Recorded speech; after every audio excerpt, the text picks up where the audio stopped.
Welcome to Royal Rebounds TV with Calvin and Barry. Just two crazy fans of the Sacramento Kings, and they sharing their opinion. So be sure that you subscribe.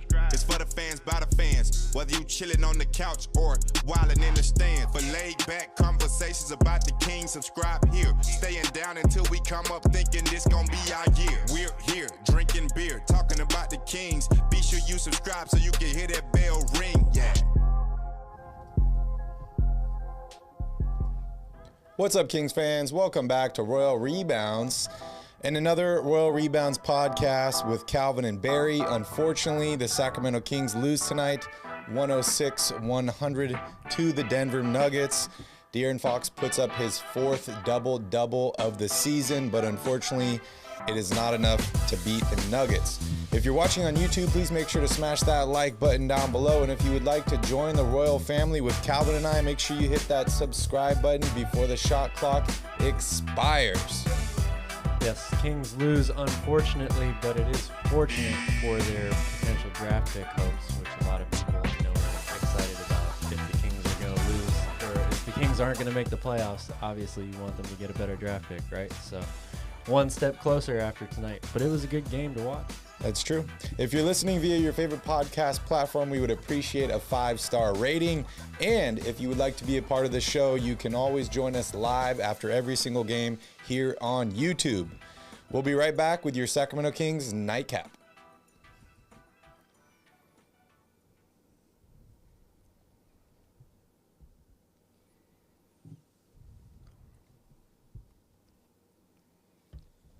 What's up, guys? Welcome back.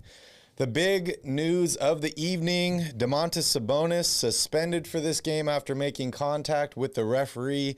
In the previous game, we got to see Alex Len start his 11th start of the season. The Kings are actually in this game. I know they lost the 3 previous games to the Denver Nuggets, but this one felt like they had a chance there at the end. Cue in all the Kings fans saying the Kings are better without Sabonis, and now.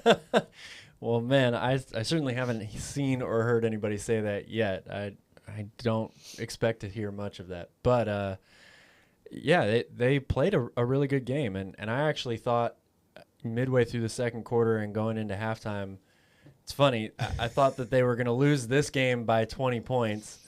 And going into halftime of the next game, I thought they were going to win by 15 points. Complete opposites in both games, but, you know, what do we know, I guess.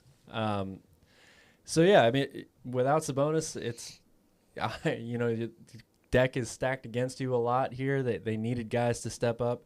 Trey Lyles came out and had a great start to this game. De'Aaron Fox was, again, De'Aaron Fox. Mm-hmm. And the team played defense. That was the biggest change. The reason they were in this game was they were able to get stops. They didn't have the best offensive game tonight, but they were able to stay in this game because they collectively did a good job of getting stops, and that was something I didn't think they were going to do in that second half because the Nuggets they're a fun team to watch, by the way. They're really, really creative offensively. You really don't see a 7-foot center being the guy that comes running off of 2 staggered screens in the middle of a play very often, but that's what the Nuggets can do. And they're kind of like a heavyweight fighter, right? Like they move the ball so well, they pass it, they swing it around to everybody. And obviously you have to always pretty much double Jokic, so you're pretty much always in scramble mode against them. And just like a heavyweight boxer, you know, with body shots over the course of a night or a game, it wears you down defensively. So in the fourth quarter, you're super fatigued, and it's hard to play against them. But give the Kings a lot of credit. They turned it around in the second half defensively. Yeah, they were shorthanded tonight, and they were able to make it a game, but it was same old Kings in the end. They just couldn't get that last rebound or 2 rebounds that they needed to close this game out. But it was entertaining. The third quarter was by far the best part. The Nuggets were only held to 17 points allowed. In that third quarter, which is huge. I want to give a shout-out to everybody here in the chat. Mike, Brian, Sass, Alex, welcome, Gothan, Fred. Welcome, guys. Thanks for joining in here. Always good to see you guys. Unfortunately, another loss for the Sacramento Kings, but that's okay, guys. We're getting better draft picks here, or hopefully. De'Aaron Fox is still playing incredible. 32, 10, and 5 for him tonight. And this is his, I think, 14th game in a row now with over 20 points. Yep, he's the first King to do it since Chris Webber. Yeah, that's really big. And as I mentioned, we got to see Alex Len start tonight. He only played 11 minutes, 2 of 5 from the field, 4 points. Let's talk a little bit about this Sabonis suspension because, somebody mentioned it in our last podcast, right? They're like, oh, he might be suspended or something. We're like, yeah, really? That was a good call. We didn't notice that at all. I think it was Kings. Okay. And then before the game, they're talking about the suspension, and they're like, well, the rule is clear. You can't make contact with the official, blah, blah, blah, all this. And then they went and showed like 4 other plays that happened this season by guys that made contact with the official, even like aggressive contact, like shoving, pushing, all that. None of these guys were suspended. The nice guy in Demarcus Sabonis gets suspended for this game. I want to hear your thoughts, Cal. I mean, it's tough. I don't think it was a very deserved suspension. It certainly wasn't, an outrageous thing, in my opinion. But I mean, that's what you just said is the hard part, right? Like you see guys do stuff like this and they don't get suspended. Yeah. But at the same time, it has been made very clear over the years that if you make contact with an official, it's probably not going to end well, whether it's a suspension or a major fine or something like that. So while it's hard to completely disagree with it because of those reasons, it was pretty unfortunate, and I don't think that it was that deserving. I mean, they even showed a clip with like Chris Paul straight shoulder blocking this referee, gets ejected for the game, doesn't get suspended. It's pretty wild. I mean, it's getting ridiculous out here. I'm just going to leave it at that. Speaking of ridiculous, we got to see Demarcus Cousins return again to Sacramento. 4 offensive fouls. I think this was his 2nd game ever returning to Golden One Center as an opponent. He killed the Kings last time. He killed his own team tonight. He did. Because he's been playing great recently. Yeah. He's been playing really well. Yeah. 4 offensive fouls for him tonight. And that really set the tone for Sacramento and let them come back into this game. 20 total turnovers for the Denver Nuggets in this game. 4 of those are Demarcus Cousins offensive fouls.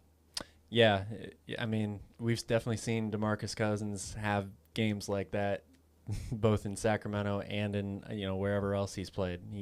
He has a tendency to do that sometimes. 6 total turnovers for Cousins. Yeah, rough. I mean, the whole team, 20 turnovers. The Kings defensively, they don't usually force that many turnovers. So it was a major, major factor to this game, absolutely.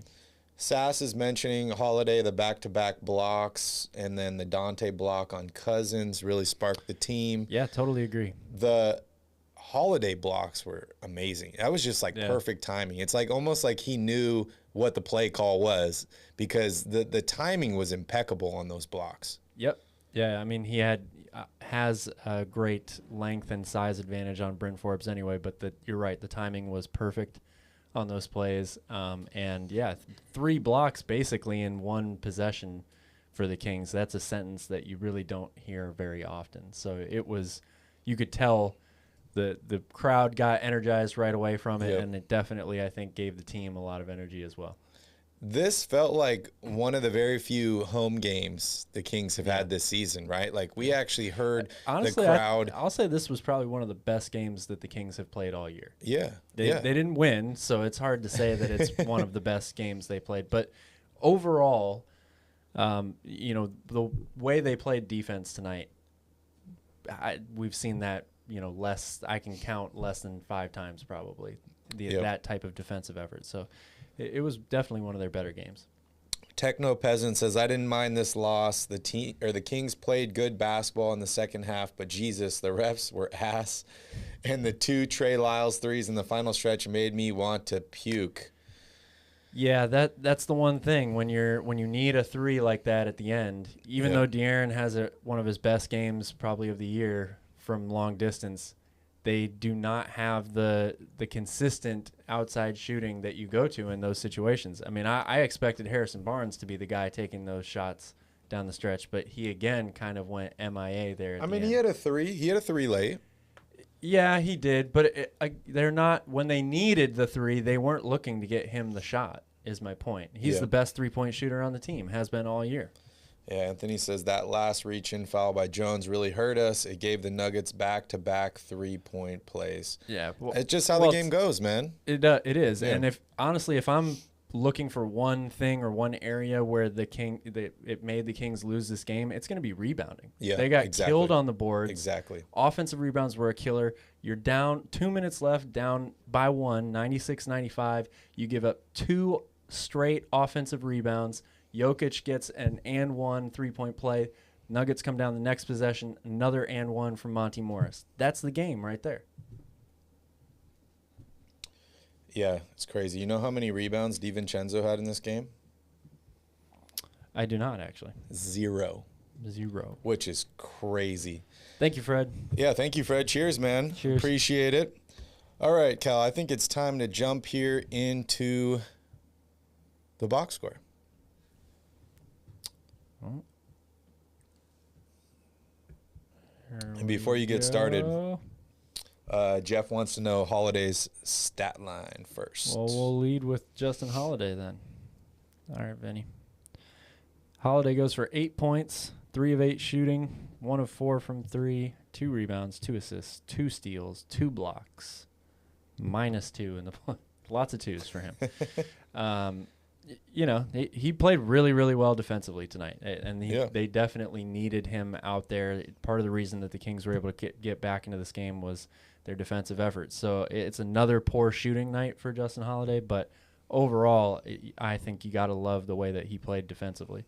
De'Aaron Fox is again the star of the show, 32 points, 10 assists, 1 steal, 12 of 23 from the floor. Harrison Barnes with 17 points, and Trey Lyles 14 points. He had 11 of them in the first quarter. 9, 8, and 8 for Metu, Jones, and Mitchell. And then Jokic, man, just another monster stat line from him. That's crazy, man. That's crazy. 38 points, 18 rebounds, 7 assists, 1 steal, 2 blocks, 15 of 24 And he shooting. wasn't even playing that I know, well the in second half, he really wasn't having that great of a game. Like, it's just... That's why you're the MVP, you know? And 18 rebounds. Yeah. The Kings' leading rebounder was Trey Lyles with 9 rebounds in this game. Then we had Metu with 8 off the bench. Jokic had more than those two combined. Yeah. That's crazy. And we didn't see him hit a 3 in this game, too, which we've seen him do Only a 2 lot attempts. He's done a lot of damage to the Kings from three-point range with – I got to say, one of the goofiest looking three-point shots in the league, but it goes in. Yeah. I mean, he's got that over-the-head shot. You know, I mean, Dirk kind of shot it above his head as well. Maybe it's a European thing. I don't know. Luka kind of does too, actually. Mike wants to know if you saw that Wagner-Bryant fight in college. I did see that, and it's one of the – I don't know, Barry, if you know what he's talking about. No, I missed it. It was one of the conference – it's championship week for the NCAA conference tournaments. I'm not sure which league. I forget what league that is that these two teams play in, but there was a huge brawl. It's a 30-point blowout. I mean, this game's over. And all of a sudden, this huge fight erupts in the stands. Okay. College I think I saw this on ESPN. There was like a 25-minute delay to the game because they had to get it all sorted out in the stands. And yeah, it was wild. Sounds like a fun game to go to, huh? Well, I guess. I don't know. Depends on what you're there for. Because if you're there for the team that got lost by 30, I guess, who the hell cares? Let's just start a riot. You got to get something back, right? Get your money's worth. Rashawn Holmes doesn't play again tonight, out due to personal reasons, but he's still on the bench, which is weird because normally when guys miss a game due to like personal reasons, there's like something they have to go to or be at, so you don't even see them, but he's sitting on the bench in street clothes. Yeah, I mean, it just is more writings on the wall to me. Like, this dude's not going to be a part of this team for much longer. Yeah, crazy. So crazy. I really like Rashawn. I think he's done great for Sacramento. It's just unfortunate with the eye injuries, with the COVID, with all the other stuff going on. Tonight would have been his night to make an impact because Sabonis is out. Yeah. And he sits out the game. I've seen a lot of people asking why Keita didn't get any minutes tonight either. I think there's definitely a case to be made for that. How many more games? I don't know. How many more games, Calvin, until they're just like, okay, we're out of it, F it. Keita's getting minutes. Jones is getting heavy minutes. Like, I don't know, man. I think that I'm not sure if this is a ongoing conversation between the coaching staff and the front office, but just the fact that you traded for a lot of new guys, all guys who you would expect should be a big part of the rotation or have a chance to crack into that rotation. And I really think that it's all about evaluating which of these guys, obviously not Sabonis, but which of the rest of them are in the long-term plans for this team. And so these are the guys that you're going to see play a lot. We heard Alvin Gentry say that Josh Jackson is going to get more minutes. Yeah. Didn't see him tonight, though, so it's really hard to say. I don't know. I mean, at halftime, I was not very excited about this game. I looked at Asha and I told her, I don't even want to watch this game. This is not fun. And then the third quarter was a lot of fun. Like, I really enjoyed it. But, there comes a point, the Kings are officially 20 games below 500. So, it's like 8 more losses, and they've doubled up their losses over wins, which is pretty wild. No, actually 4 more losses because they're at 24 wins right now, which is crazy. Techno Peasant wants to talk about the Lakers game, and I'm cool to talk about that right now, Calvin. Sure. I didn't get to watch this game. Real quick, Mike, I'll just say I would love to do a March Madness special. Barry and I will be in Vegas for the opening week of the tournament. So we'll do something, from Vegas. I don't know how much of a special it'll be, but I would love to eventually do like a real special on the tournament. That would be great. It's my favorite sporting event ever. Yeah, we might do some clips from our phone, we'll see what happens. Depends on how much fun we're having, I guess, in Vegas. But Calvin, I missed this game in real time, but Houston defeats the Lakers in overtime, 139-130. LeBron James has another crazy game with 23 points, 14 rebounds, 12 assists. Russell Westbrook goes for 30. Malik Monk goes for 20. Austin Reeves goes for 17. Carmelo, 13. DJ Augustine, 16. A lot of points scored in this game. A lot of points scored in this game. And you look at Houston, it's just very well spread out between their offense. They were missing a bunch of people too. Kevin Porter almost had a triple-double. Jalen Green had 32 points, but it's pretty well distributed. All the starters are in double figures. Yeah. And I think they got 3 guys coming off the bench in double figures as well. But that's what happens. 2 guys, but one of them had 21. Josh Christopher had 21 points in 22 minutes off the bench. That's what happens when you score almost 140 points in a game. Yeah. Yeah, actually, I learned today, Jayshawn Tate didn't play in this game, it looks like. But he is leading the NBA in points per game off the bench. I thought it was Tyler Hero this whole time, but Jayshawn Tate actually averaging 22 points a game off the bench for the Houston Rockets this season. Blazers lose to the Jazz tonight. Spurs lose to the Raptors. It's looking good for Sacramento if they could just get a couple wins here, but unfortunately they lose again. Looking here at the play-in right now, you still have the Lakers there at 28-37. Said that word. You got New Orleans in there at 27-39. I honestly think you look at the standings right now, those 10 teams are probably the teams that are going to end up I would be very surprised to see there be a different team break into that top 10 and one of those other teams fall out. I mean, the Lakers are trying very hard to do it, but I don't know if they actually will. I mean, if New Orleans goes on a 5-game losing streak, Sacramento goes on a 3-game winning streak, or tied up. Yeah, crazier things have happened, I guess.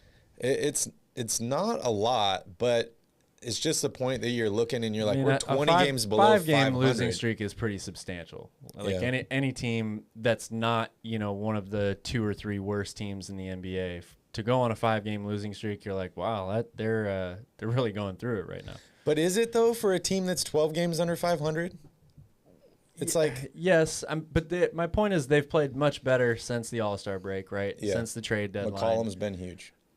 So at this point, I think it would be very surprising to see them drop 5 in a row. I don't know what I do know their strength of schedule the rest of the way is like middle of the league, 16th or something. Mm-hmm. So it's not like they're playing, they don't have as tough a schedule as the Kings do. So it would be surprising to see them lose 5 in a row. Not going to happen, guys. But maybe. I don't know. Maybe. My inner Kings fan is you like... You never know. Somebody could get hurt or Zion comes back and he screws everything up for them. I don't know. That's funny. RP says, I'm convinced adding a player like Kuzma would make the Kings a play-in, if not playoff team.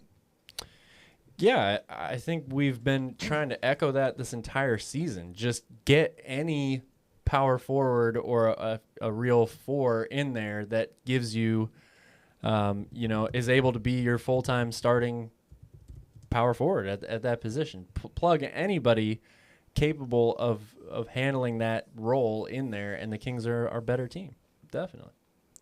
Anthony says Brandon Ingram is injured. I look here. He's got a hamstring injury. He's out 7 to 10 there you days. Go. That could be it right there. 7 to 10 days. Part of me is like... I still wouldn't bet on them losing 5 in a row. But no, but part of me is like, I would hate it if they lost 5 in a row because then I'd be like, oh, my God, we have a chance here. The goal is not to make the play-in and get worked by another team. Like, that is not the goal of this team. The goal is to make the playoffs. The goal should be to win a championship. Obviously, that should be every team's goals.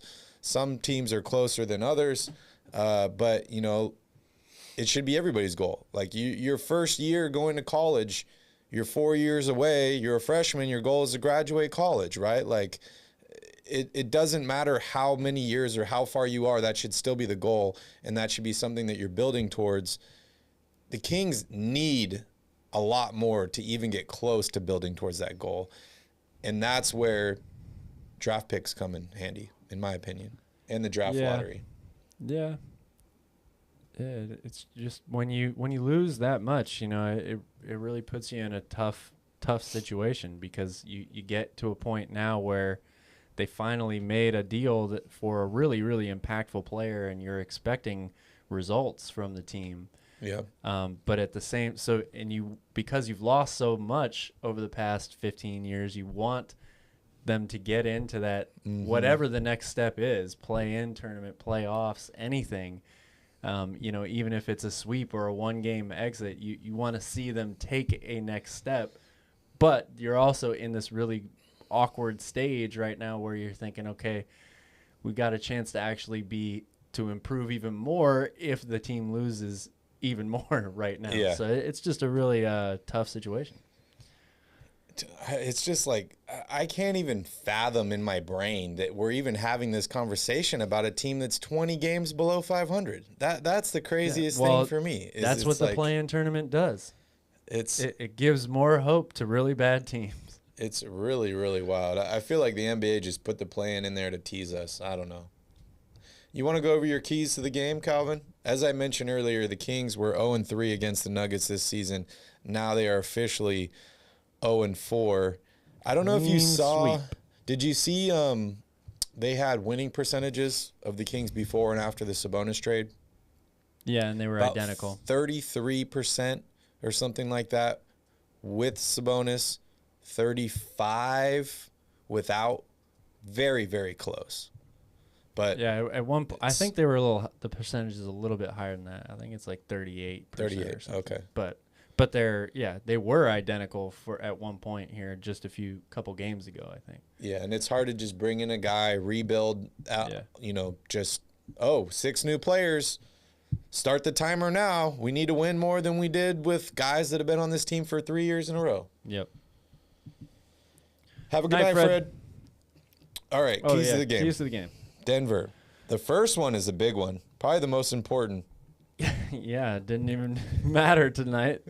Sabonis foul watch. He didn't have any fouls tonight. Well, he fouled out in the last game for this game. He also didn't have any minutes, so it kind of is a moot point. So, yeah, obviously it was a big disadvantage not having Sabonis out there. Number 2 was guard the 3. think this might be the only time all season that I've had this as a key to the game, and the Kings actually did it. 9 of 35 for Denver shooting from beyond the arc. That's just 25%, slightly below 26%. And then number 3 was transition defense. First half, it wasn't really that good, but the second half was much, much better. And they were able to force some turnovers, get out and transition a little bit themselves.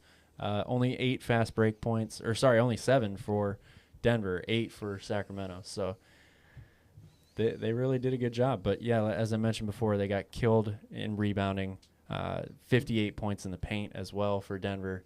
And those 2-and-1s coming off of 2 offensive rebounds there in the last 2 minutes was what sealed the deal. Yeah, we saw Denver up by 18 at one point in this game. I thought it was going to be a blowout. Kings losing by 6 is a victory for me. And that's just moral victory. And yes, I think there are moral victories. There was things that I saw in this game that I really liked from this team. There's things that they can build off of and they can learn. A loss is a loss. Don't get me wrong on that. I would have loved to win this game, but we're talking about potentially building towards next season. If you can make improvements in a game and still lose the game, but you're improving as a team, you're playing together, you're doing some things, that we really like, I think that's a great step to take. Yeah, I agree. We've said it a ton of times on this show over the past couple of years that if they could just play better defense, give a little bit more effort, find a way to get a couple more stops, a couple more winning possessions defensively per game, it's going to make a huge, huge difference. And I can't really envision this team getting better overall until I start to see that. Yep. And tonight I definitely saw that. So the problem is there's 82 games in the season, not one.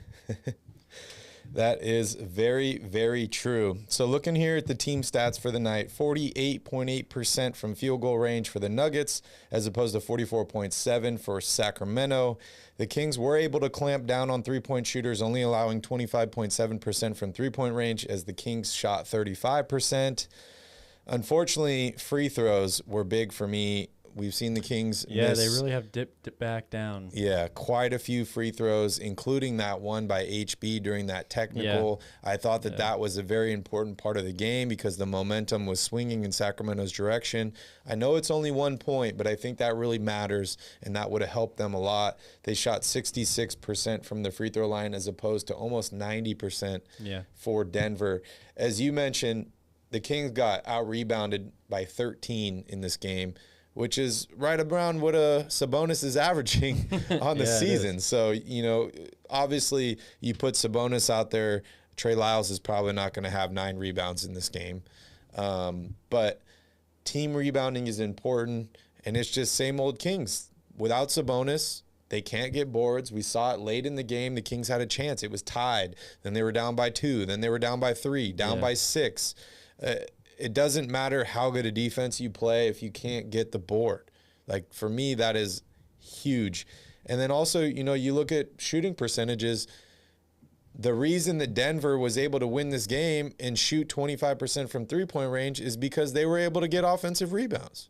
Yeah, and shot very well inside in the paint. I mean, they were very, very efficient, very effective down there as well.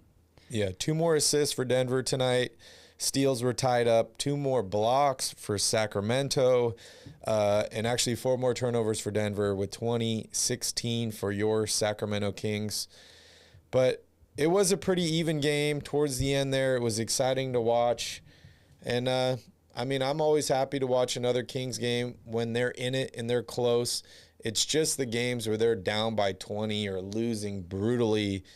It really is disappointing and tough for me to watch, like the first half in this game. But wow, I just saw the Knicks beat Dallas on the road by 30 really tonight. Yeah. Wow. But they were able to turn things around again. So, like I said, there are not moral victories, but there are some victories you can take from the game as far as things that you like, things that you've done, things that have worked, and it gives you things to build off of because, for me, if you're the Kings, all you can really ask for at this point is things to build off of. Like, you're not ready to build a house. You're building the foundation right now. And the better the foundation, the better the house is going to be.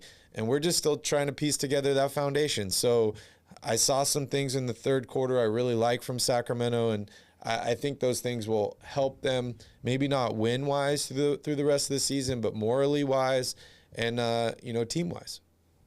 Yeah, I agree with you 100%. I think that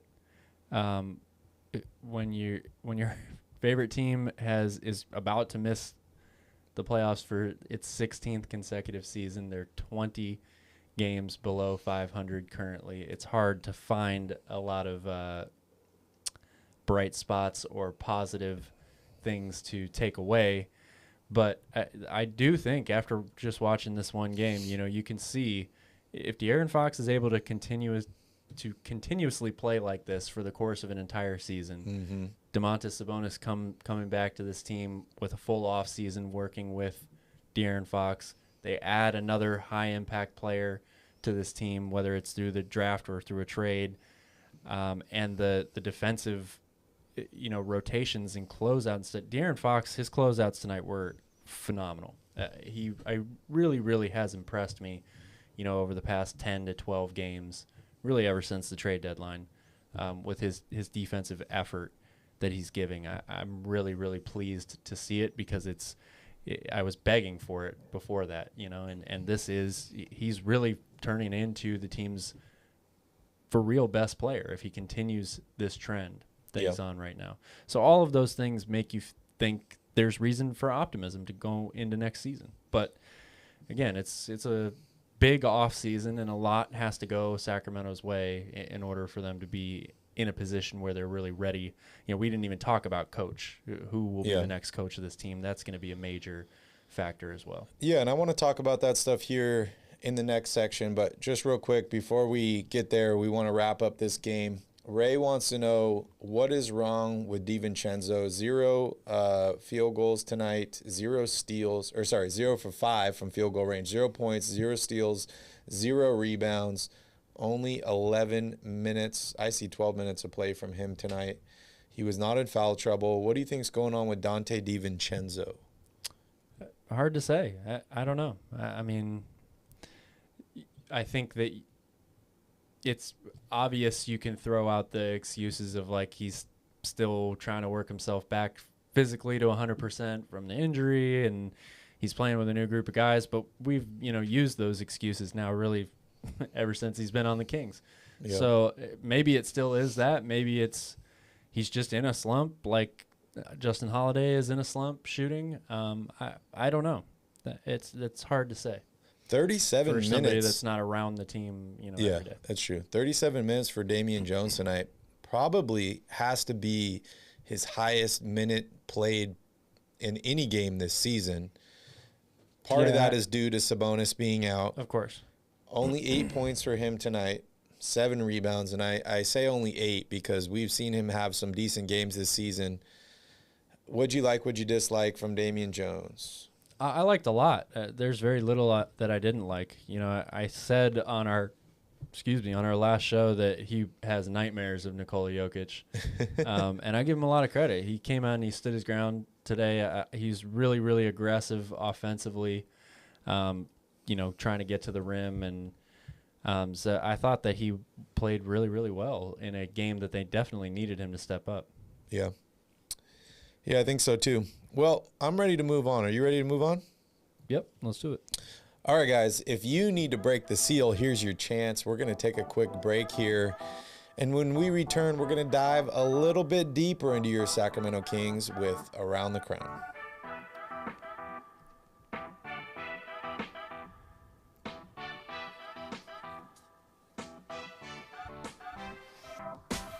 Welcome back. This is Around the Crown. We're talking all things Sacramento Kings and beyond. Join the royal family by hitting that subscribe button down below. And while you're down there, please smash up that like button. All right, Calvin, I'm done talking about the Kings losing to the Nuggets tonight, 106-100. De'Aaron Fox puts up his 4th double-double of the season. I just want to touch a little bit more on Boogie Cousins because we talk about his return to Sacramento. He's in Denver with Mike Malone, who is actually his coach here in Sacramento. Yep. Everyone, likes to talk about who won the trade. Buddy Hield, Demarcus Cousins. Demarcus is not on the Pelicans anymore. Buddy is not on Sacramento anymore. Both of those teams are fighting for playoff position at this point. I think that trade is a draw, honestly. Yeah. I mean, the Pelicans certainly looked like they were going to win that trade. That first year that he was in New Orleans, him and Anthony Davis were destroying the league together. Yeah. And then DeMarcus gets hurt, and it's over just like that. So I mean, you don't trade Cousins, you don't get Fox, right? Yeah. But there's also that pick you got from New Orleans at number 10 that you end up wasting. I mean, I don't say waste in the terms of like you just totally screwed it up, but you drafted Zach Collins, you traded him to Portland, you took a waiver on Harry Giles, and I think maybe the other guy was Justin Jackson. Yeah, that sounds right to me. So, you didn't really add close to the talent of Boogie Cousins with that deal, but you were able to get Fox, who is now, I guess a lot of people would say the best player. He's the franchise player on this Kings team. So, I think I agree with you. It's kind of a wash. And both the rosters are so different than after this trade went down now, right? Like, Buddy Hield isn't in Sacramento anymore. He was, supposed to be the prize piece that the Kings at the time were getting for Cousins. They don't have Tyreek Evans. They got Fox, you're right, but you can also argue that didn't do anything for Sacramento. It didn't make them better. Yeah. So how do they win the trade just because they got a player like Fox when they don't win any games? But New Orleans is, their roster is completely different also. They don't have any of those guys at the time that trade went down. So I don't really think that you really and can make a they had a guy in Anthony Davis that they were able to flip to the Lakers for a ton of different and then ended up getting plays. Zion as a result. Yeah, Phoenix, it's disappointing sometimes being a fan of this franchise, but, you don't really have an option. I was born in Sacramento. I wish I was born in Milwaukee or L.A. or one of these other franchises, but I'm not. So I'm going to root for the Kings as long as I can. And, hey, we beat the Suns this season, so happy about that. Yeah. Yeah, I mean, that's what being a fan is, right? There's plenty of other franchises out there in all different types of sports that have done a lot of losing for a long time, and they all still have pretty strong, loyal fan bases. So, yeah, and what are you going to do if you're a fan? The team is either good or they're bad, and you're there either way. Yeah, and it's not fun to win all the time either. Like I'm just saying. I certainly wouldn't mind it. As a Monopoly guru, I never lose in Monopoly, and I don't even play Monopoly anymore because it's not fun for me. I just win every time. Yeah. I want to have a little bit of a challenge. I'm not saying I don't want the Kings to win all the time, but I'm just saying you can't have wins without losses. I don't know. You certainly can try. I hate losing. I hate losing at anything. So it's just going to be that much sweeter. Yeah, Alex, as a Kings and Raiders fan, I'd love to win all the time. I mean, yeah, we do. How'd your recap go? I want to know. That seemed pretty quick. What'd you say? Kings lose? It's over? They're not making the play-in? Next week. Moving on. Sass, don't feel bad, man. We appreciate that, but it's just going to make it that much sweeter when the Kings are good. Yeah, and we appreciate you tuning in and watching the chat with us. We're just having a beer. We're relaxing. We're having a good time. We're talking about basketball. Unfortunately, the Kings lose, but, it doesn't get much better than this for me, is watching basketball, sitting here, hanging out with you guys, talking about basketball, having a beer. I'm still having a great time. All right, we done talking about Boogie? Yeah. 4 offensive fouls for him tonight. We saw a little standing ovation. But, yeah, I think the Kings had his number tonight, although they... Yeah, overall, I think they would. He had a couple of nice plays, but... I would go mental if my team was in the dumpster. I mean, Phoenix was in the dumpster for a little while. The Suns weren't a very good team not too long ago, so they didn't miss the playoffs for 16 straight years, but they weren't a very good team. I actually had some bets with a Phoenix fan, and I won a couple of those bets because Kings had better years than Phoenix, which is probably why the Kings are still in mediocrity. Who is your team then? They haven't been there.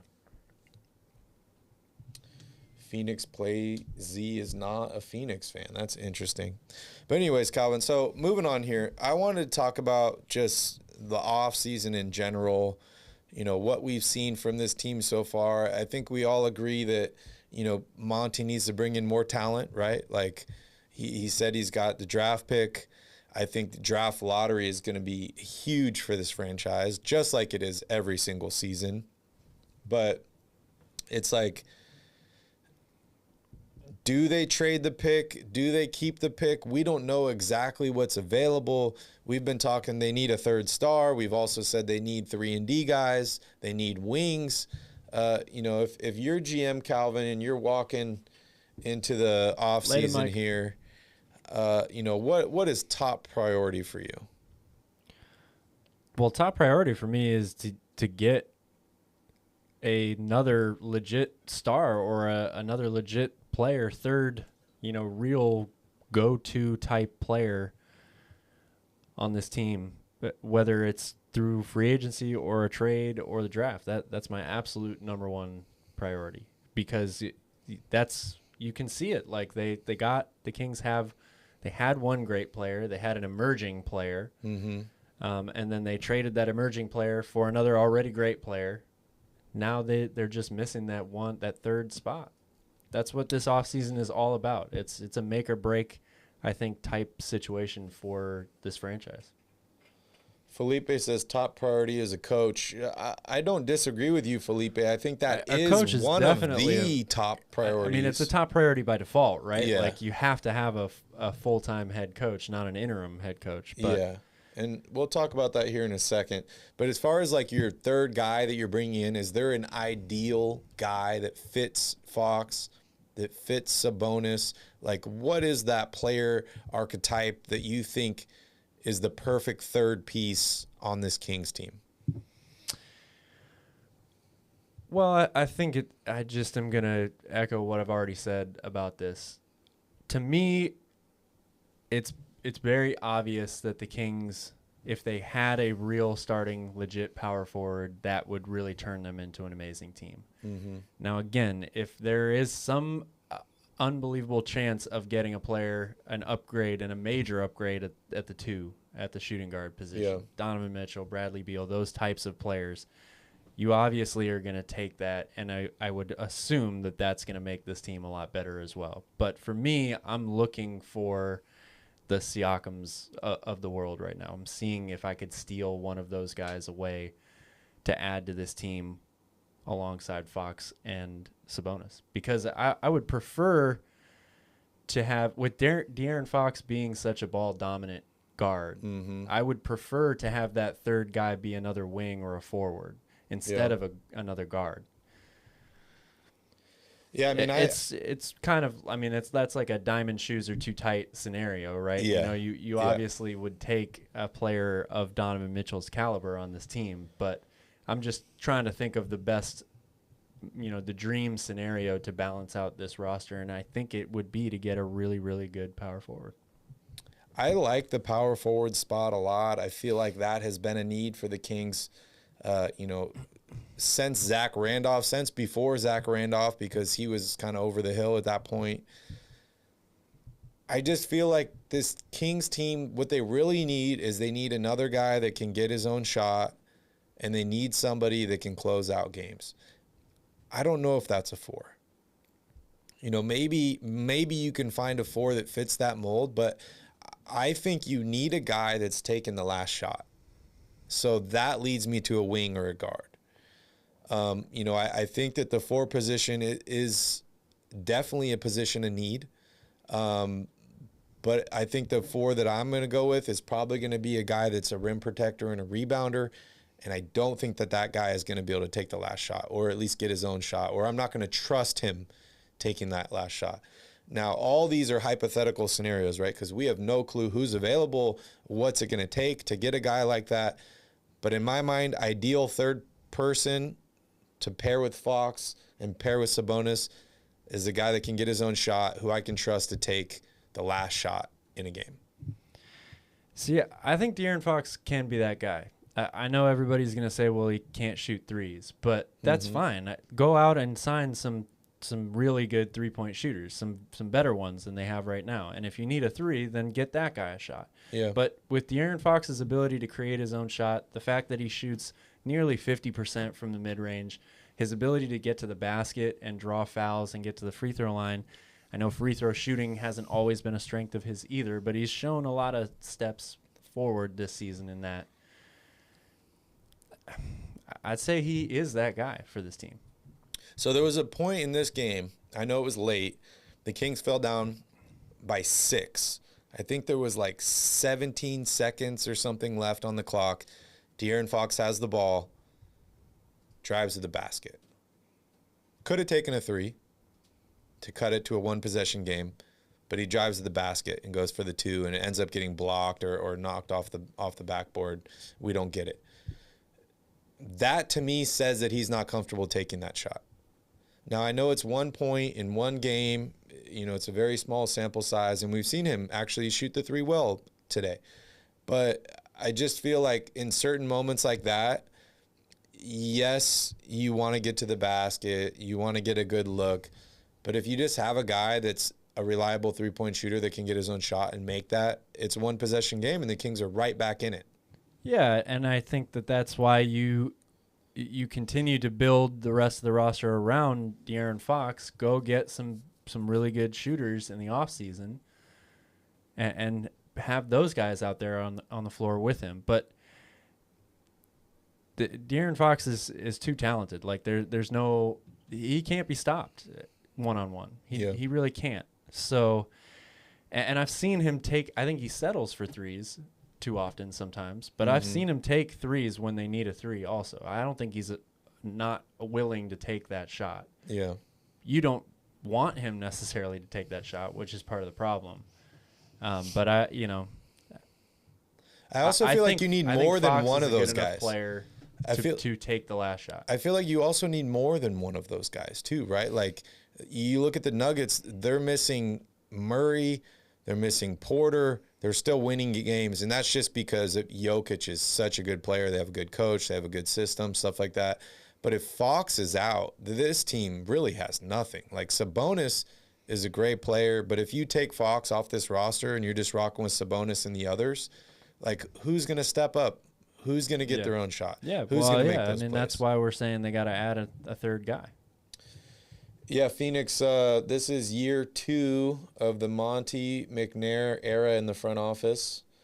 I think he's doing pretty well so far. I think somebody asked if the Kings don't make the play-in, if they think he will get fired. I was going to bring that up too. I don't think that they will fire him. I don't think so at all. He's done everything he could in his power, and I think he did exactly what the ownership group wanted him to do and bring in another guy. Yeah, and after the trade deadline and his performance for the team, then I think you obviously, well, maybe it's not obvious, but you want to give him the opportunity this offseason to try and finish the job and get this team where it needs to be.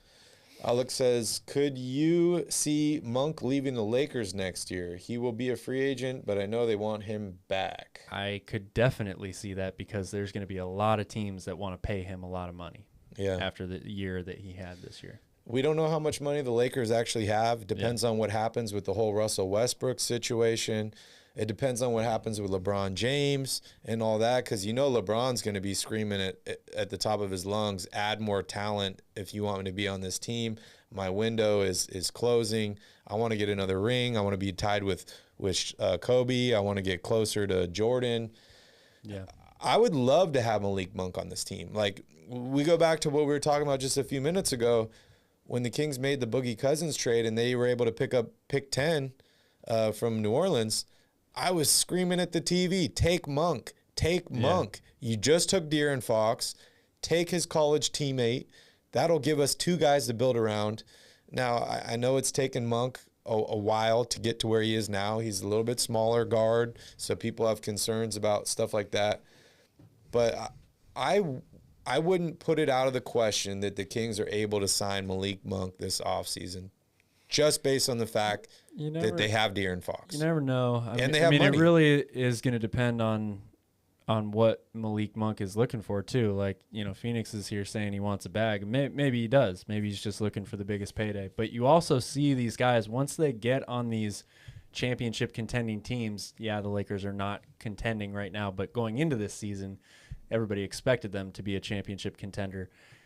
My point is, once role players find their way onto these teams, you see them bounce around and take less money on really good teams because they want to win, like, ultimately. So maybe that will be Malik Monk's attitude as well. There's a reason why all these guys sign with the Bucks and the Nets and the Lakers and the Celtics, and they just go around from those contending teams back and forth, Clippers as well.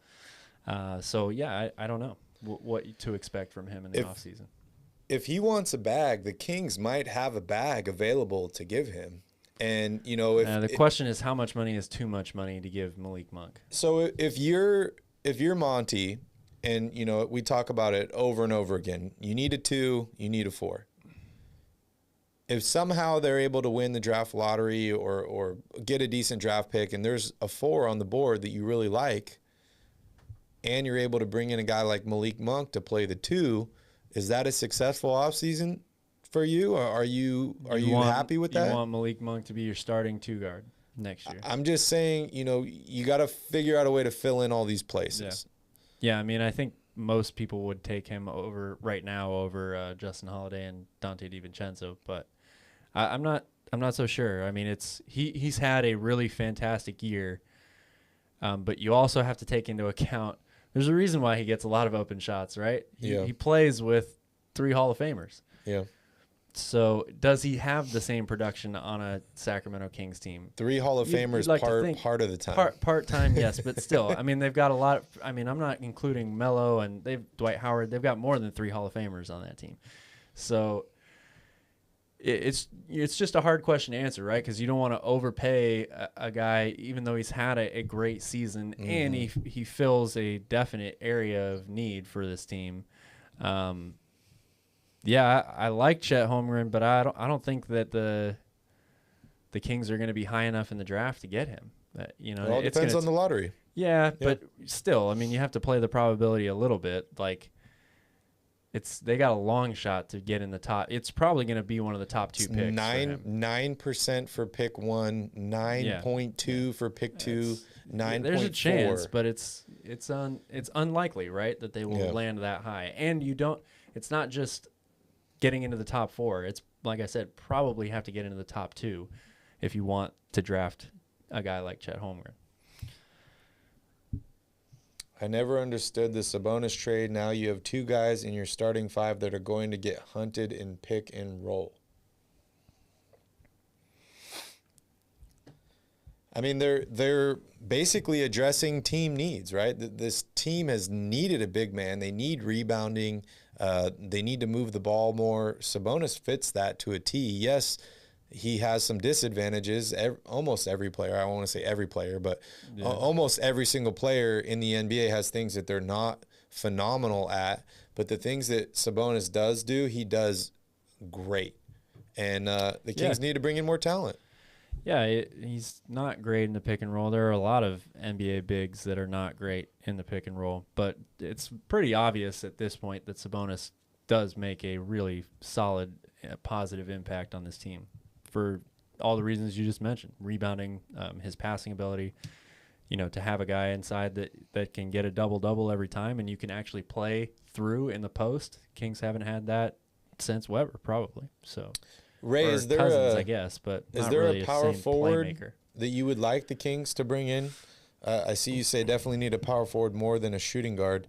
Felipe Holmes was out again due to personal reasons. I have no idea what the personal reasons are, but he's out. I think again. It's at least the third game in a row that he's been out for personal reasons. And then the back injury before that. I think he played one game. He played back injury or something. He played one game.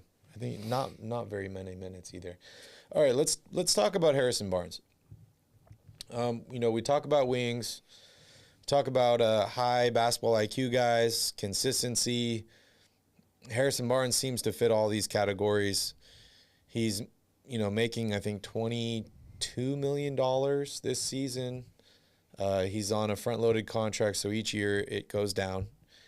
He's probably one of the oldest guy that I can think of on this Kings roster at this point. Do you think Harrison Barnes is on the Kings next season? What would your plan be with Harrison Barnes? Are you trying to get value from him? Are you wanting to build around him? What are your thoughts on HB this offseason? I would prefer in a perfect world to make a trade that brings in a legit starting power forward and keep Harrison Barnes as my 3. Like, that would be my if he's the 4th best player on this team, I think that's great. Like, Harrison Barnes is such a solid player. For him to be your 4th best player I think you're in a good position. But I whether he'll be on the team or not, I expect Monty McNair to look for a major trade, and it's probably going to involve either Richaun Holmes or Harrison Barnes. Like, if you're trying to bring back the type of player that we keep talking about, you're going to have to give up one of your probably best assets. And I'm not even sure Richaun Holmes falls into that category anymore as being one of the best assets on this team, but he's probably one of the most likely or ideal trade pieces. And then Harrison Barnes, I think, would be the other person. So I don't know how confident I am that he'll be back on the team right now. It's kind of hard to tell, I would say. But like I said, ideally, I'd try to upgrade the team and keep him as well. I just don't know if that's going to be doable or not. It's going to depend on a lot of things. What draft pick will they get? If it's a really high draft pick, maybe you can get away with trading somebody like Holmes or one of the lower valued players on this team. Yeah, because you've got that really high draft pick. But we'll have to see. What's up, Cole? Good to see you here. Alex, I don't think bringing in Randall is a bad thing. I don't agree with Phoenix here as far as the spacing. I think what you're really pushing home here is a motivated Randall, which, he's shooting 30% this year from 3-point range? Oh, it's less than that. I think it's in the 20s. No, he's 30%, 30.9% from 3-point range. But last year, he shot 41% from 3-point range, which, you could say is a fluke, but you play 71 games and you're averaging 5.53 attempts a game, which is the most in your entire career, and you shoot 41%. I can't call that a fluke, Calvin. I don't know.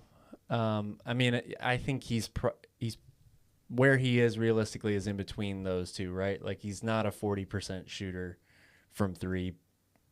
He's very streaky, as we saw against the Kings just the other day. The dude went on absolutely ballistic and hit everything.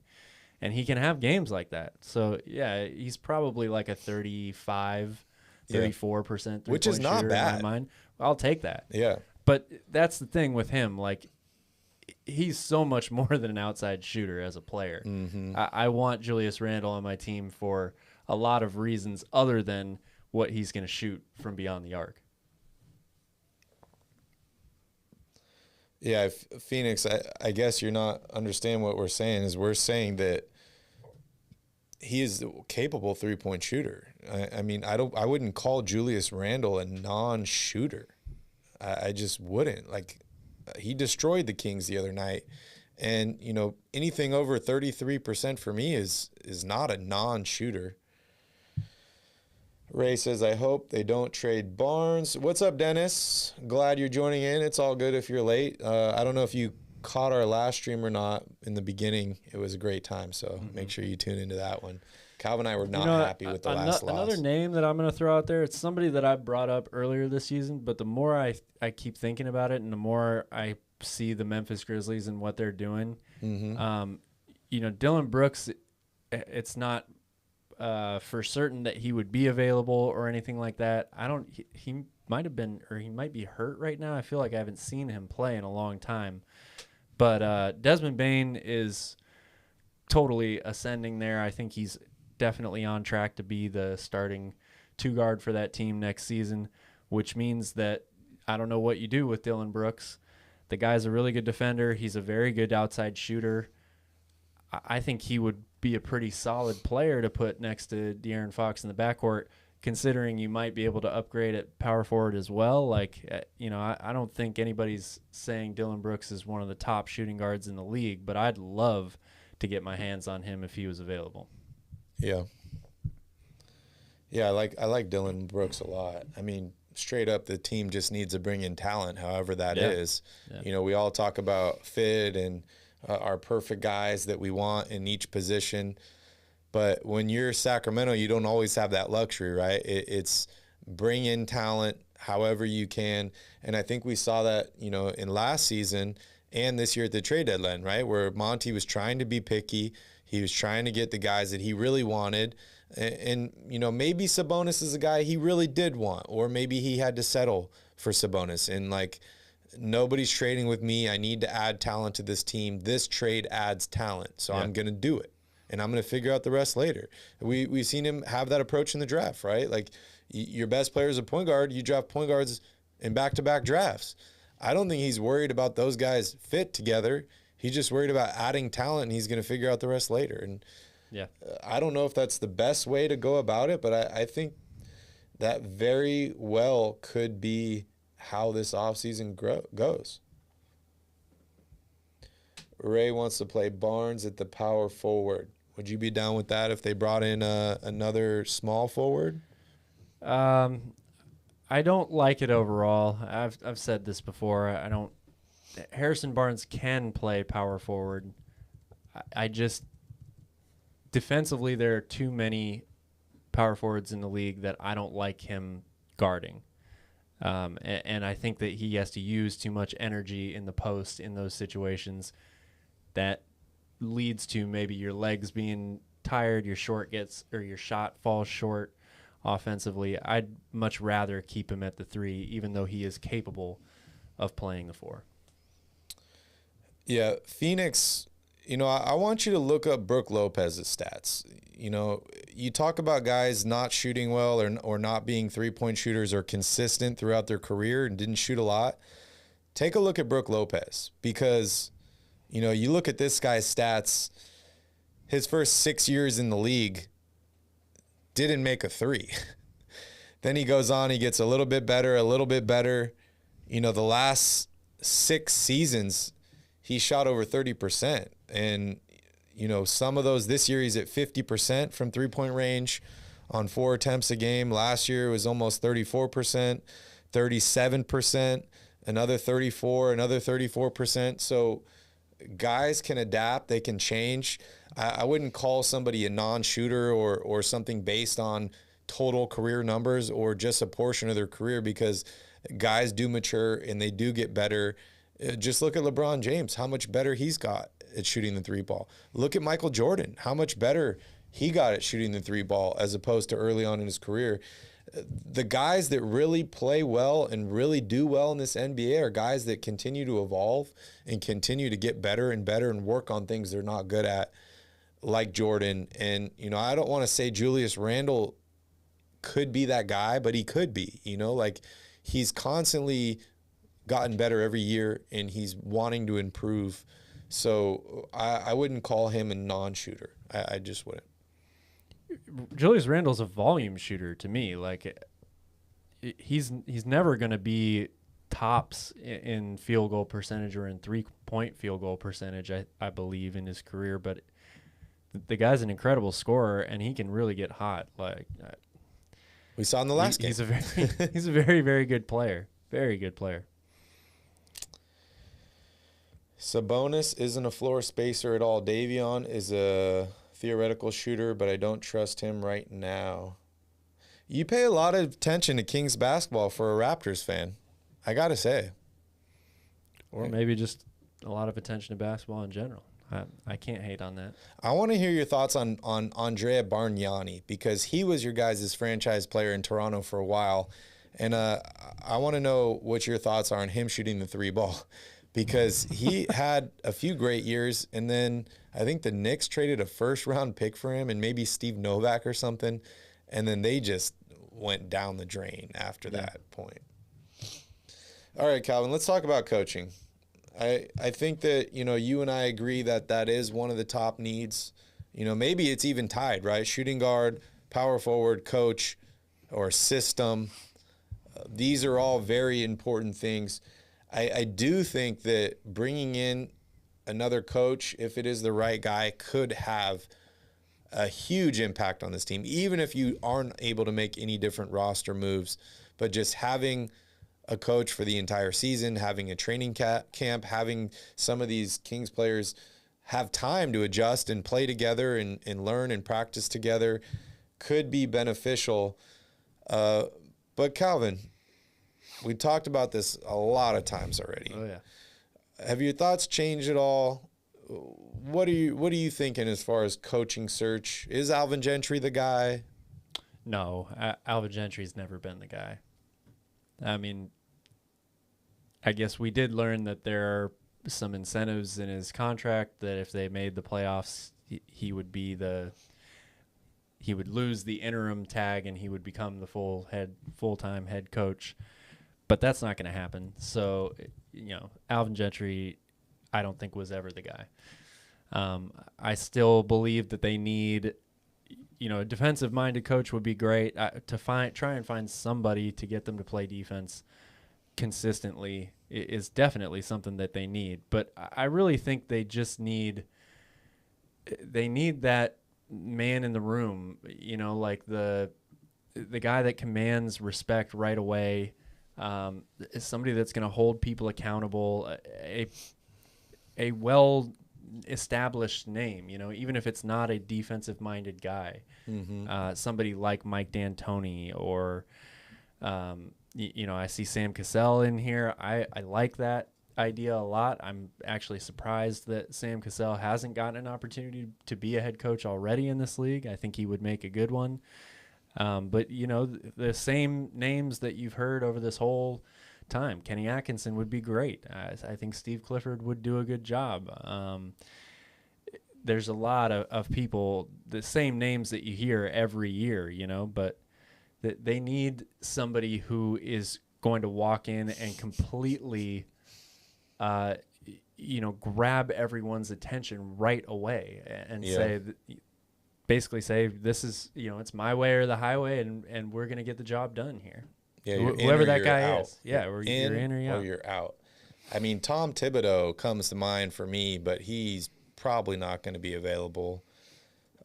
We've seen coaches traded in the past. We saw Doc Rivers traded from rare, but the Clippers it has happened. But I don't know if that's going to happen. I love Dennis. Bring in the alien comment here. Yeah, bring in the alien. Felipe, I agree. We need someone like Ron Artest. I would love to have a Ron Artest on this team.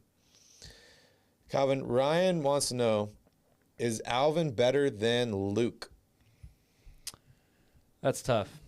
I really was not happy with Luke Walton getting hired as the head coach of the Kings. I never thought it was the right situation for him to be there.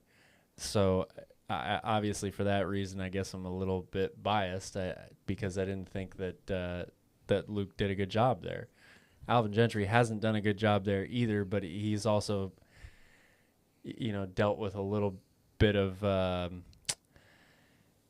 difficulties. I mean, Luke Walton has a better winning percentage, right? Overall numbers, I guess. Mm-hmm.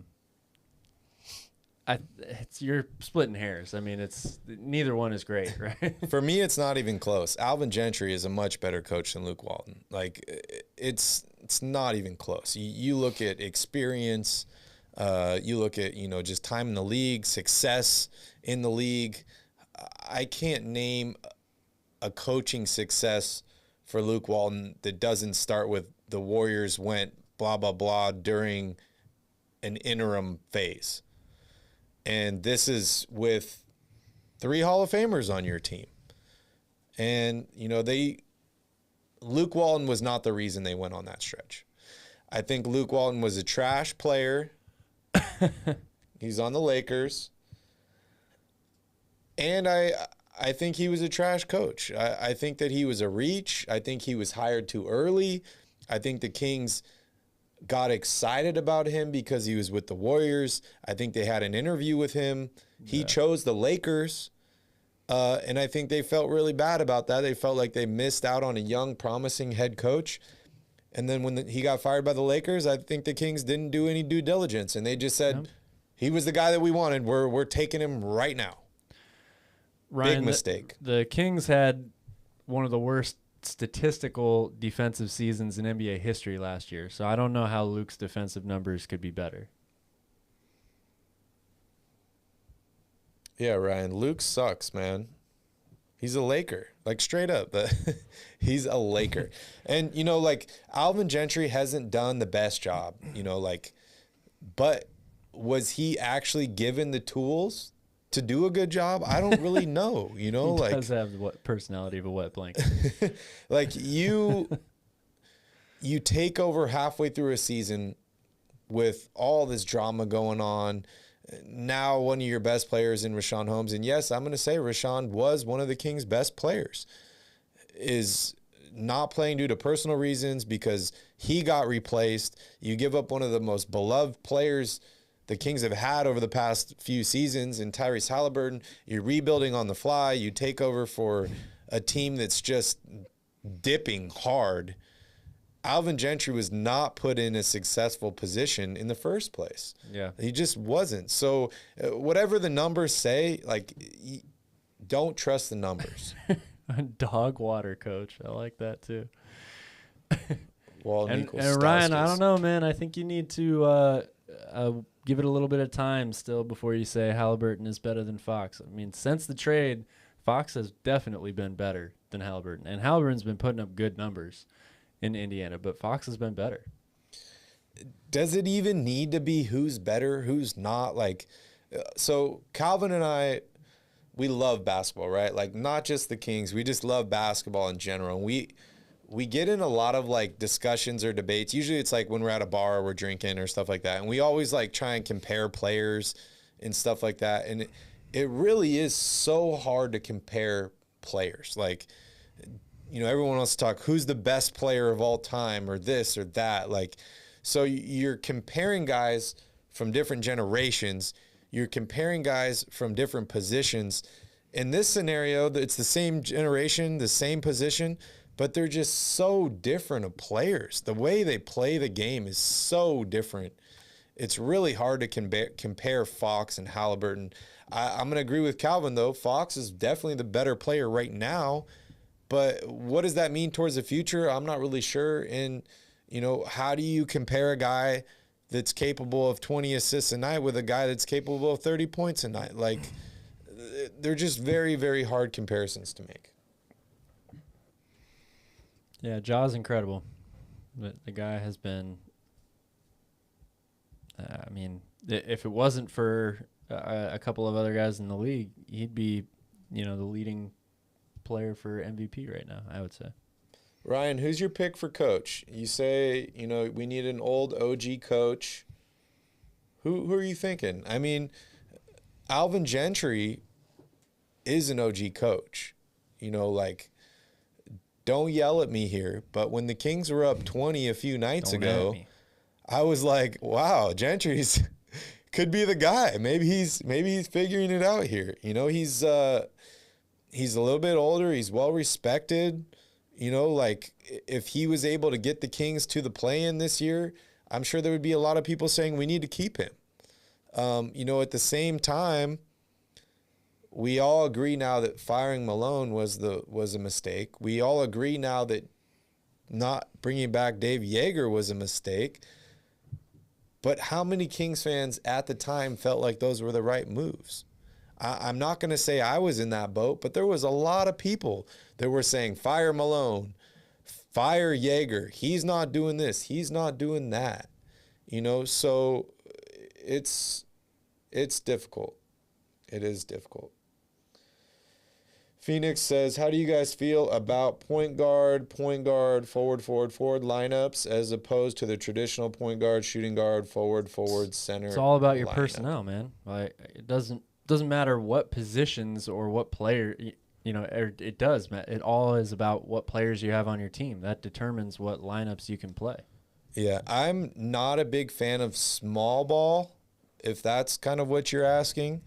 But I also think that the way that basketball is heading, the future of basketball, is you're going to have 5 guys on the court that are like 6'8" to 6'10". They can all shoot, they can all defend, they can all switch, and they can all pass the ball. Like, I just think that is the way that things are moving. Do you agree? Yeah, I mean, it's really not so much about position anymore. It's about role and what skills and abilities you have on the court and how you balance that with the other 4 guys around you. And that's what the coach's job is now. But it's really not too much about positions anymore, I would say. And as far as look at Jokic. Yeah, that's what I was just going to say too. Shooting guard, point guard, and center for that team. So that's just what I was going to say. Is like when you talk about building a team, it also depends on who's on your team. Who do you have? If Jokic is on my team, I'm not playing small ball. I'm not going to give up Jokic to try and run a multiple forward in guard lineup. But at the same time, like if my best player is a point guard, depends on his style of play, and I'm going to build out around him. We see a good guy to look at is LeBron James, right? Because LeBron James is so versatile of a player, but we've seen multiple different teams with different systems built around him, right? Like we saw the first time in Cleveland, then we saw in Miami where it was like the big 3 where they played like a modified small ball, but then every once in a while they throw a big in there. Then he comes to LA, his first year in LA, they're like, we just want a bunch of guys that can do everything. We got Rondo, Lance Stevenson. They're just going to all do everything together. That didn't work. Then they go back to we're just going to surround LeBron with shooters. We're going to bring in another dominant player in Anthony Davis. All the rest of the people on our team are all going to be shooters. The Lakers win the championship. No matter what you want to say about the bubble and all this stuff, the Lakers did win the championship. And going small is a relative term, right? Because some teams' small lineups still play 3 guys that are like 6'8". So that's not like it really just depends on who you have, who your personnel is. To me, and a lot of teams nowadays have a starting lineup and a closing lineup that are different lineups. I mean, the Warriors probably were the team that really made that super popular a few years ago with the death lineup, which the death lineup is considered a small lineup, right? But KD's Kevin almost Durant 7 out there. foot tall. Yeah. So that's what I mean. Like it really just depends on your personnel. What your best lineup is different for every team in terms of positions, types of players, whether you have a generational talent on your team or not. It is so individually based. And, not even LeBron or Jokic. There's other guys that are in this category too, like Ben Simmons, right? Like, is Ben Simmons a point guard? I wouldn't consider him a point guard. Look at Draymond Green. He's a point forward or a power forward, depending on how you want to play or what kind of system. Look at Magic Johnson. He played center in the finals. Yeah. So when you are able to have a guy like that that's so versatile that can move around, it really does open up a lot of different options. But personally, if I'm building a team, small ball is probably not going to be my first option unless I have the personnel or a couple Hall of Famers where I can make that work. Yeah. I mean, I think that the ideal NBA lineup right now really is to have 5 good-sized players that have good length and versatility, can switch everything defensively, and a lot of those guys can also shoot on offense. Like, that's the dream NBA lineup right now, is to basically have 5 interchangeable players, essentially, both on offense and on defense. And generally speaking, you're not going to see too many big men or centers in those lineups. So it is playing small ball, but it really just depends. Kevin Durant can be a part of a small ball lineup team because of how, like you mentioned, versatile he is as a player, and he happens to be almost 7 feet as well. Yeah, there's some players that are just so crazy. Like, look at Jonathan Isaac, right? Like, what is Jonathan Isaac at this point? Like, the dude is huge, and I know he's injured and all that stuff, but like... Yeah, Phoenix, a team of 5 Mikal Bridges would be pretty amazing. That would be a tough team to score on. 5 centers that can handle the ball. This is fun, guys. I love the Kings. I'm a huge Kings fan, but Calvin and I just love talking about basketball. Should we tell him, Cal? I think we can say something. All right. We're not announcing it to too many people right now, but that's okay. You guys will get a little inside sneak peek here. Yes. So, I think it's safe to say at this point the Kings are not making the playoffs this season. But Calvin and I want to continue talking about basketball. We want to continue talking about the playoffs this year. So we are starting a new channel. Don't get upset. Royal Rebounds is not going anywhere. It will be here for all your Kings therapy needs. However, we will be starting a new channel. You guys can check it out right now. It is available on YouTube. We have not uploaded any videos at this point, but we're working on backgrounds and all this stuff. It's called Basketball at the Bar. If you guys just type it into YouTube, Basketball at the Bar, you can go and subscribe to the channel. We will start as soon as the playoffs start. We'll be putting out a ton of content. We're going to be doing a live like 5 days a week, during the playoffs. But Sass, no RIP to Royal Rebounds. We will be back. Don't even worry about that. We love talking about basketball so much. We had to give ourselves another channel to talk about more teams. Yeah, we're going to talk about the Lakers. We're going to talk about the Warriors. We're going to talk about all these teams. So make sure you guys go subscribe to Basketball at the Bar. It's going to be really fun. It's going to be interactive. So make sure you guys all subscribe. Hey, Carrie. Hi, Carrie. All right, Calvin. I saw another question here. Let's see here. What players are free agents this offseason? I think we went over that all already, but let me pull them up again. There's a lot of guys. There's also guys, that have options. So they haven't really become free agents yet, but they have the possibility to be. So let me take a look here. Phoenix, I definitely agree with you. I think the East is a much better conference overall than the West this year. I don't think it's close, actually. Oh, yeah. Which is weird because it's not normal. It's not normal at all. You remember when LeBron ran the East? He can't find the other channel. He's asking for a link. I'll post it there. So, player options, John Wall, James Harden, Russell Westbrook, Bradley Beal, Kyrie Irving all have player options, and they're all upwards of $34+ million. I don't want any of these guys other than Bradley Beal, Calvin. But I think that would probably end up taking a trade. As far as unrestricted free agents, we have a couple shooting guards, Gary Harris, Zach LaVine. I would love to have those guys. Ricky Rubio is a free agent as well. He's coming off that injury. Andre Iguodala. Then you got Thaddeus Young, Joe Ingles, also injured, Taurean Prince. We got Nurkic, TJ Warren, Robert Covington, Jeremy Lamb. Then, a restricted free agent who I really like in DeAndre Ayton. He had a killer game the other night, Calvin. Oh, yeah, he's had a phenomenal season. I would love to be able to pick up a guy like that. Just don't know how available he actually is.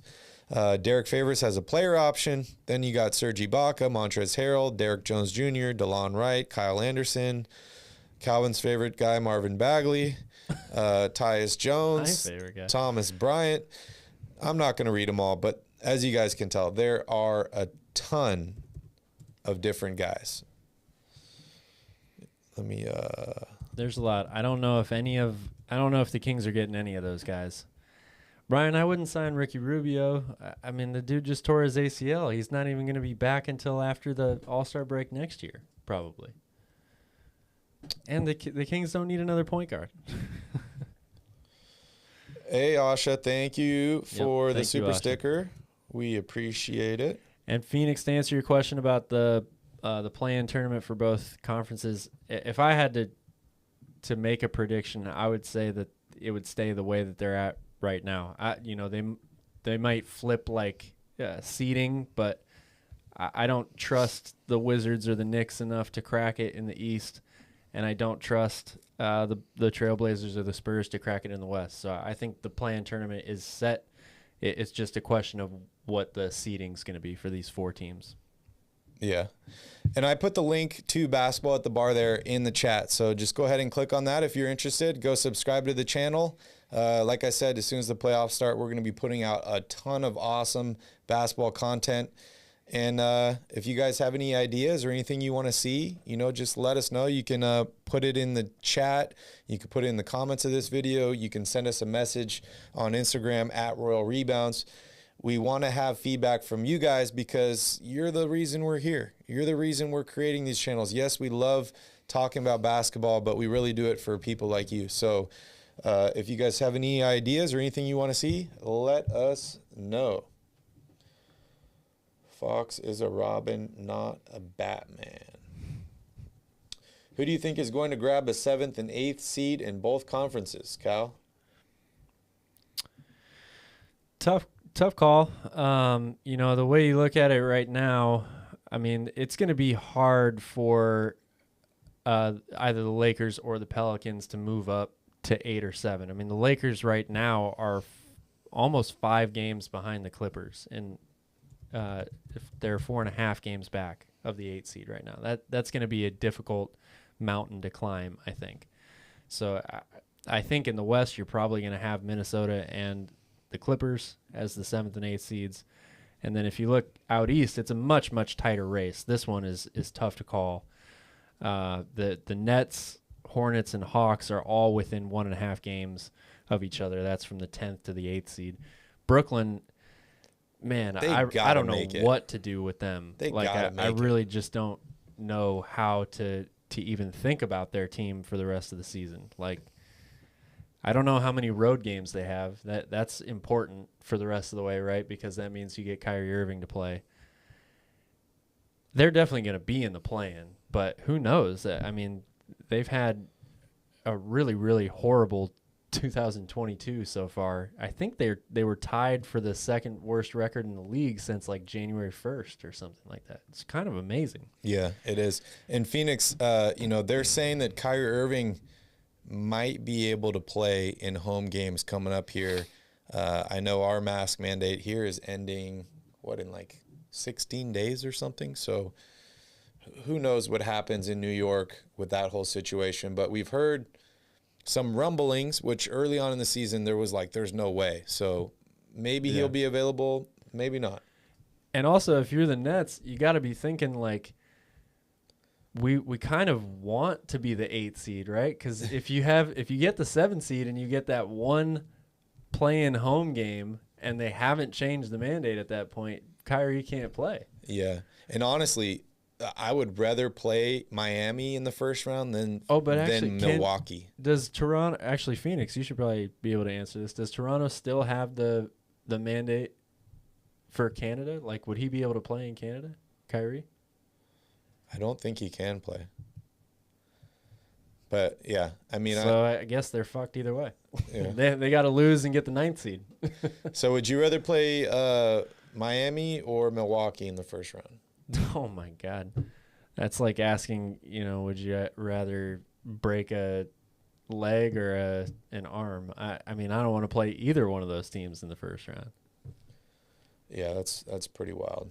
And I tell you another team I don't want to play in the first round. That's Denver. I do not want to see them. They could get the Grizzlies in the first round, and we're talking about a Memphis team that is, super inexperienced when it comes to the playoffs. Mm-hmm. Now they got to go up against a team that was just in the Western Conference Finals a couple of years ago. They might be getting Michael Porter Jr. back and potentially Jamal Murray at some point in the playoffs too. Yeah. You've got an MVP who's playing like an MVP right now. I do not want to see Denver in that first round. Yep. All right, Calvin, you got anything else you want to talk about? We've been rambling for an hour and a half here. We have one more section to go, guys, where we're talking about the next game and the next week of basketball. We're also going to give you guys some ideas of what we're going to be doing in Vegas and in Sacramento. You ready to move on? Yeah. All right, everybody, it's break time again. But when we come back, we're going to take a look into the Kings' next week of basketball with Kings Crusade.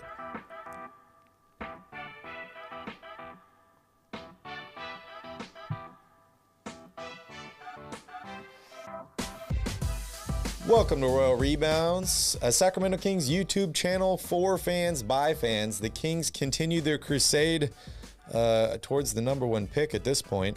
Next up is the Utah Jazz. If you're a Kings fan, make sure you hit that like button down below, and please consider subscribing to the channel. And I'm going to put Basketball at the Bar in the chat again if you guys want to subscribe to that channel as well. All right, Calvin, next up is the Jazz. Not a team that I want to play. Yeah. You know, another team that nobody wants to see. They're not doing too well this year, you know, as opposed to last season, but they're still 41-24, which is much better than Sacramento. They're a good 3-and-D team. Kings have not been good at defending the three-point line. I know they're banged up a little bit, and there's been drama surrounding two of their all-stars. How are you feeling about this game? Not good. The Jazz are a really, really strong team, and for a couple of reasons like the one you mentioned, 3-and-D, they're a very difficult matchup for the Kings, who have actually played them pretty well overall this year. But yeah, it's going to be a different game here with Sabonis. We haven't seen him go against Rudy Gobert yet. So, yeah, keys to the game? I just want to say goodnight to Phoenix. Thanks for staying up late to talk with us, man. It was nice to meet you, and hopefully we'll see you again I really soon. appreciate your questions. Dude, I'll talk. Barry and I will talk basketball anytime. So those are all really good questions. Thank you. You know, Cal, that's going to be the toughest part about our new channel, right? Is like we're just going to end up rambling for a long time about just random shit, and we just enjoy it. So hopefully you guys are ready for that. But yeah, let's jump here into the keys to the game. Well, number one is going to be rebounding. The Jazz are a great rebounding team. We saw how important rebounding was for the Kings in tonight's game. It's going to be equally important against Utah. The Jazz are 5th in the NBA in rebounding, 46 a game. Number two is guard the three. Like Barry said, it's always a key for the Kings because they're bad at doing it, but they're playing one of the better teams at shooting the three, so it's even more important this time. Utah is 7th in the league in three-point percentage, 36%. They're second in attempts at 40 a game, and they're second in the NBA in effective field goal percentage at nearly 58%. They can really, really shoot it. Number three will be pick-and-roll defense. Utah, with Donovan Mitchell and Rudy Gobert, they run and Mike Conley, they run endless pick-and-rolls. They are number one in the league in screen assists per game, just over 11 per game. The Kings are not a good pick-and-roll defense team. They struggle when they have to switch and things like that. So it's going to be very important how they play the pick-and-roll. Yeah, Saturday's game is a little bit earlier. ESPN is predicting Utah to have a 79.4% chance of winning this game. Not good odds for your Sacramento Kings. It'll be interesting to see whether Richaun Holmes can make it back from whatever personal issues he's having. I think it's safe to say Demarcus Sabonis will be available. I think it's just a one-game suspension for him at this point. Mo Harkless was out tonight along with Jeremy Lamb. We'll see what happens to those two. We mentioned Joe Ingles is out, or Joe Ingles, sorry. Joe Ingles is what we call him here. Is out, and Bojan Bogdanovic is day-to-day. Ingles doesn't even play for the Jazz anymore. Oh, yeah, he's he got out, traded, but he doesn't right? play for them. Who did he get traded to? Portland. Oh, that's right. Yeah, he's out. Yeah, he's out of the state. Out. Should be a pretty interesting game. But, you know, my hopes are not the highest at this point, guys. I'm not going to lie to you. This is going to be a tough one. I'm not going to lie at all. But I guess they're kind of all tough. So it's our last game here in Maui before we head to Vegas. Calvin and I will be in Vegas having an amazing time for St. Patrick's Day and that whole week. So we encourage you all to come to Vegas and join us if you can. We will be live after the Bulls game on Monday and the Milwaukee game on Wednesday. Don't know how long those streams will actually be or how much fun Calvin and I will be having while we're doing those streams. But make sure you guys tune into that. And as Calvin mentioned, we're going to be going to some March Madness games. So maybe we'll get to do a little bit of streaming from there. Well, we'll be watching the madness. We won't be going to any of the games. Yeah. So you're flying home Friday, right, from Vegas? I am. Okay. Flying home Friday. So I'll be at the Boston game on Friday. Unfortunately, Calvin will not be. He is flying back to Maui, but we will be doing post-game Friday night, right, when you get back? I think you land at 8, you said? I get here at 8, yeah. Okay. So, yeah, we'll most likely be doing either post-game or pre-game. We'll be doing one of the two for that Boston game. Royal Report does come out this Friday, and then we're taking 2 weeks off of the Royal Report, so don't even worry about tuning in for those because it's not going to be there. We're going to be too busy in creating this new channel. Then Sunday, the Kings play Phoenix, and then I got this circled on my calendar here, Calvin. Wednesday, the 23rd, against the Indiana Pacers in Indiana. That's the most excited I am for a game coming up here. And it'll be cool to see Tyrese. It'll be cool to see Demarcus Sabonis playing. Both of these teams seem to be at exactly the same positions right now in the standings as far as wins and losses go. And they're both just trying to improve. This offseason will be really interesting because we'll know whether you keep Fox or you keep Halliburton. You know, the Pacers and the Kings right now are jockeying for position, and it's going to be an interesting way to see kind of who does better in this trade. Because as we talked about earlier in the Demarcus Cousins trade, right, it was like it's hard to gauge that trade because he was traded to a team with another all-star. The Kings were basically hitting the reset button and rebuilding. I feel like the Kings and the Pacers are at the same point right now. So it'll be interesting to see who makes it to the playoffs first. You got any ideas? Well, I think the Kings have a better chance right now because the bottom of the Western Conference is way worse than the bottom of the Eastern Conference, right? Like we're talking, the Atlanta Hawks are in the final play-in spot in the East. They were an Eastern Conference Finals team last year. Mm-hmm. So the East is just a little bit tougher to crack right now. Things are moving fast in the NBA. All right, guys, thank you all for joining us on another Royal Rebounds podcast.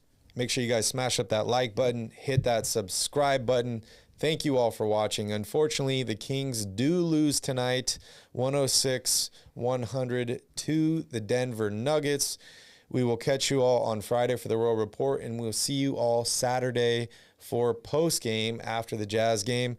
Have a wonderful night, everyone, and in the meantime, go Kings.